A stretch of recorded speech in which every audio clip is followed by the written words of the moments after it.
लग्नाच्या घरामध्ये आनंदाचे वातावरण होते. ढोल ताशांच्या गजरात नातेवाईक थिरकत होते आणि फुलांनी सजवलेल्या कारमधून आझाद नावाचा नवरदेव आपल्या आयुष्याच्या नव्या प्रवासासाठी निघाला होता. मात्र घरापासून अवघ्या 5 किलोमीटर अंतरावर नॅशनल हायवेवर दबा धरून बसलेल्या हल्लेखोरांनी या नव्या प्रवासाला खीळ घातली.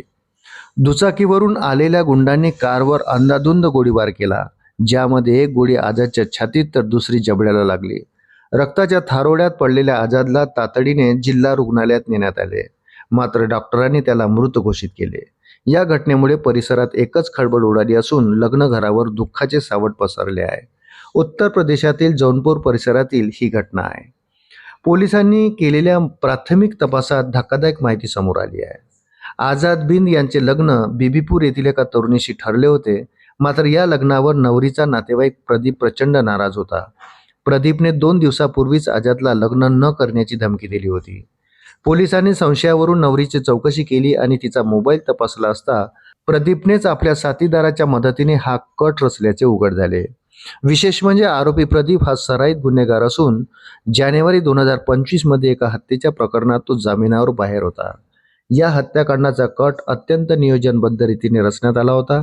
मुख्य आरोपी प्रदीप आणि त्याचे साथीदार रवी यादव हे वरात निघाल्यापासून तिसरा आरोपी भोला राजभर याच्याकडून सातत्याने नवरदेवाच्या कारचे लोकेशन घेत होते. कार हायवेवर पोहोचताच संधी साधून त्यांनी गोळ्या झाडल्या आणि अंधाराचा फायदा घेऊन पळ काढला.